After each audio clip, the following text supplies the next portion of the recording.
The time is precisely 1:15 p.m. This is the Sri Lanka Broadcasting Corporation. News edited by Danushka Madhavala and read by Chandima Veerakorn. Headlines. More than 20,000 projects under the Saparigamak program have been completed at present.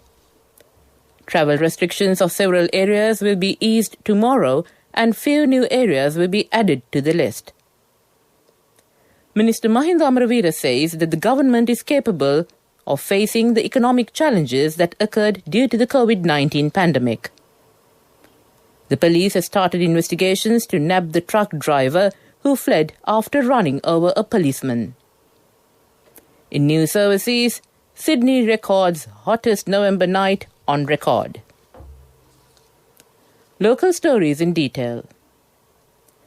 Under the policy manifesto of President Gotabaya Rajapaksa, Vistas of Prosperity and Splendor, one main objective is developing the country and creating public-centered economy through rural development. At present, under the Saparigamak program, 37,862 development projects worth 27,920 million rupees are being implemented island-wide by the divisional secretaries under the supervision of district secretaries. By the 31st of October this year, more than 20,000 projects have been fully completed.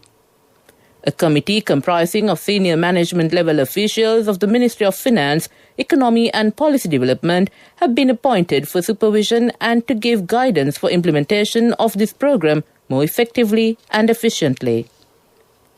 The main objectives of this program are providing employment opportunities and improving livelihood through development of rural facilities and thereby uplifting the socio-economic condition of the rural economy. This especially focuses on the development projects that facilitate to improve income pathways of low-income people and also to generate self-employment among youth and women. Under this program, 2 million rupees will be spent to implement development programs at each Grama Niladhari division, covering 14,021 Grama Niladhari divisions of the country.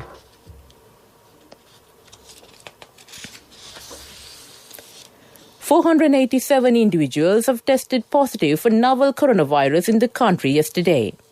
All new cases are close contacts of previously identified positive patients from the Paliagada cluster. This brings the total number of cases reported from the Minuangada Paliagada COVID-19 cluster to 19,450. Sri Lanka has reported 2 more coronavirus-related deaths. A 76-year-old man and a 96-year-old woman have succumbed to the virus in this manner. The deceased male, a resident of Colombo, has died of high blood pressure and a chronic kidney disease worsened by COVID-19 infection. He had passed away on November 26th upon admission to the Colombo National Hospital. The cause of death has been determined as asthma and COVID-19 pneumonia. Accordingly, Sri Lanka has witnessed a total of 109 deaths from the novel coronavirus so far. Police media spokesman SSP Ajit Rohana says that a group who misled the people not to carry out PCR tests have been identified. They use social media and asked the people not to participate to carry out PCR tests. During the past 24 hours, the police have arrested 70 persons who did not wear a face mask and who did not maintain the social distancing. Up to now, 866 such persons have arrested under this offence. This news comes to you from the Sri Lanka Broadcasting Corporation. Continuing with the local stories, Minister Mahinda Amaraveera says that the government is capable to face the economic challenges that occurred due to the COVID-19 pandemic. Most of the income sources of the country have shattered as a result of COVID-19 pandemic. He stressed that the government has not cut any concessions to the people even amidst those challenges. He was addressing a program in Mattala yesterday. The country has lost the income generated by migrant workers and the country has totally lost the income generated through the tourism sector. Apparel sector is also facing challenges at present. The minister went on to say that there is a possible food shortage in the world in the future.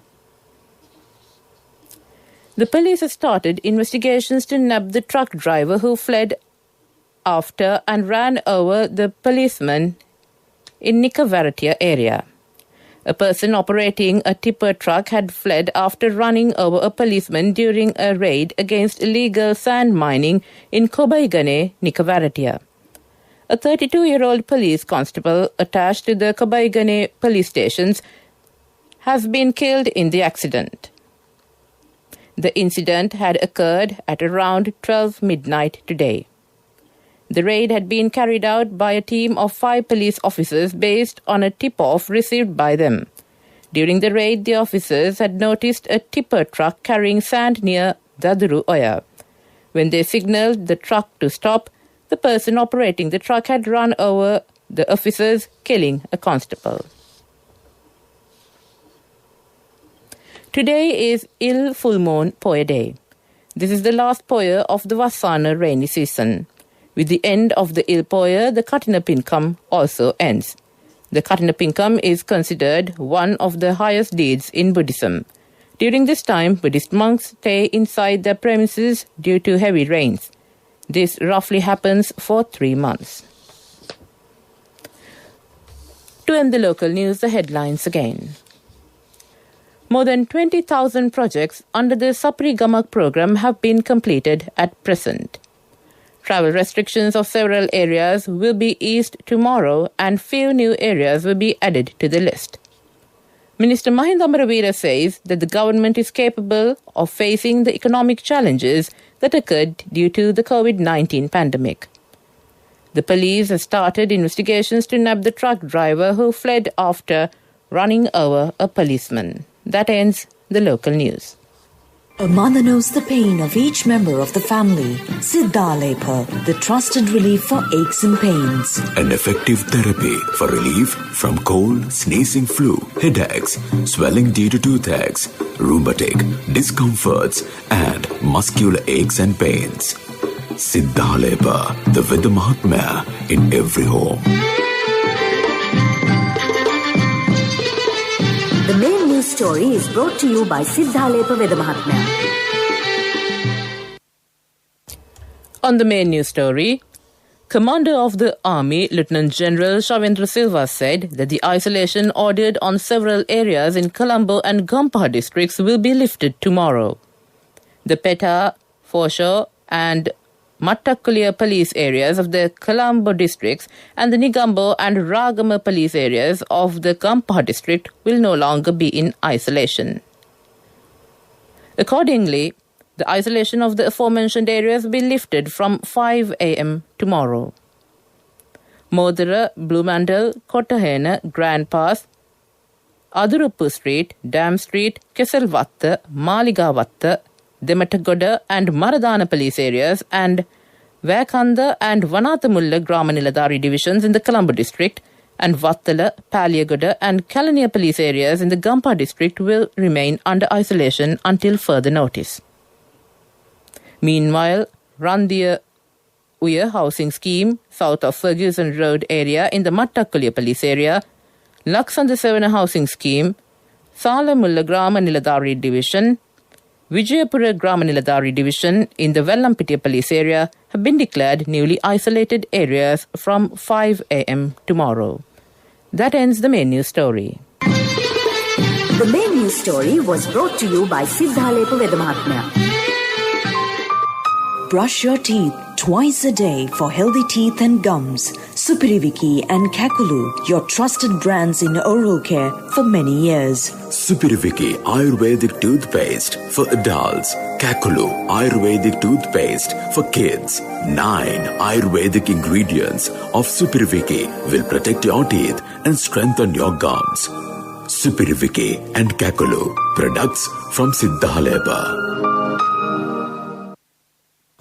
Moving on to Watchlight, the Education Ministry has called for feedback from teachers on the extent to which the GCE O-level syllabus had been covered in classrooms for students. Teachers have been requested to provide details on or before tomorrow by logging on to the Education Ministry official website and teachers are advised to send an email mentioning the name of the teacher, telephone number, and the relevant school in the event they are unable to log in to the website. That ends Watchlight.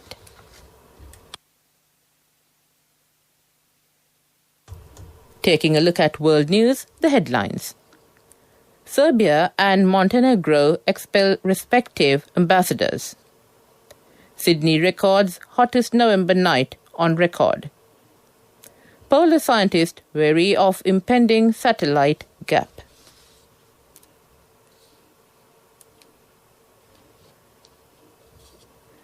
Montenegro and Serbia have expelled each other's ambassadors over a historical dispute dating back more than a century. Serbian ambassador to Montenegro, Vladimir Bazovic, described a decision by Montenegrin authorities in 1918 to unify with Serbia as a liberation. He was accused of interfering in Montenegro's internal affairs and given 72 hours to leave the country. Montenegro's ambassador to Serbia, Tazan Milosevic, was also expelled. Sydney has recorded its hottest November night on record, with daytime temperatures expected to hit 40 degrees Celsius today. The Australian city recorded a minimum overnight temperature of 25.4 degrees Celsius. The heat has prompted the New South Wales Fire Service to issue a total fire ban for most of the eastern and northeastern parts of the state. Temperatures over the weekend have also soared in other parts of the country, including South Australia and Victoria. Sydney's record temperature was recorded at Observatory Hill in the CBD. By 4:30, the temperature had risen back up to 30 degrees Celsius, the Sydney Morning Herald reports. There is ongoing to be a gap of several years in our ability to measure the thickness of ice at the top and bottom of the world, scientists are warning. The only two satellites dedicated to observing the poles are almost certain to die before replacement are flown. This could leave us blind to some important changes in the Arctic and Antarctic as the climate warms. The researchers have raised their concerns with the European Commission and the European Space Agency.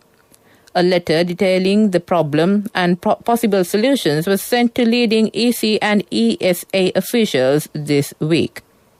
And although the US Space Agency, NASA, has not formally been addressed, it has been made aware of the correspondence. To end the world news, the headlines again. Serbia and Montenegro expel respective ambassadors. Sydney records hottest November night on record. Polar scientists worry of impending satellite gap. That ends the world news. On to development news. Headline inflation has measured by a year-on-year change in the National Consumer Price Index. This was due to the statistical effect of the high base that prevailed in October 2019. Food inflation decreased to 10.6% in October 2020 from 12.7% in September 2020, whereas non-food inflation increased marginally to 1.5% in October 2020 from 1.4% in September 2020. We take a look at sports news. Sarah Fuller has become the first woman to play in a Power 5 match, the elite level of collegiate American football. Fuller, 21, took to the field for the Vanderbilt Commodores as a place kicker in a road game against the Missouri Tigers in the city of Columbia. Fuller was called in because many players were self-isolating due to the coronavirus outbreak in the U.S. During yesterday's match, which her team lost 41-0, she wore a helmet with the slogan, "Play like a girl," on the back, in support of a non-profit group encouraging girls to play sports. Moving on to business news. Amazon is spending hundreds of millions of dollars on bonuses for Christmas staff after sales at the online giant soared during the pandemic. Full-time warehouse workers in the UK and the US will receive $300 with $150 for part-time off. The money, $500 million in total, will go to staff working between 1st to 31st December. The firm, run by Jeff Bezos, the world's richest man, praised staff for serving customers' essential needs during the pandemic. That ends the business news. Economic news, courtesy of... Congratulations on your promotion. When will be our treat, huh? How about today? Oh no, I was just joking. It's fine. I have my LOLC credit card with me. Let's go out today. Introducing LOLC Finance Credit Cards. Fuel the goodness in you. On economic news, Tokyo Cement Company, Lanka plc, entered into an agreement with the BOI recently to increase cement production. The company plans to increase local production capacity by 1 million metric tons with an investment of $12 million. With the introduction of restrictions on unnecessary imports, the economy has been able to curtail the flow of valuable foreign exchange, enabling local manufacturers in almost every sector to pursue their long-term growth plans with greater confidence. That ends economic news. Hello, Puta. Did you land already? We're in transit and our flight got delayed. How is Shani? Poor thing with her pregnancy. Calm down, everything is sorted. Why, I have my LOLC World Card with me. We are at the VIP lounge. LOLC Finance Credit Cards. Fuel the goodness in you. And finally, on the weather report, the low-pressure area in the southeast Bay of Bengal is likely to intensify into a depression during the next 36 hours and likely to intensify further. The system is likely to move nearly westwards to the north coast of Sri Lanka. It will affect weather over the island and surrounding sea areas during next few days.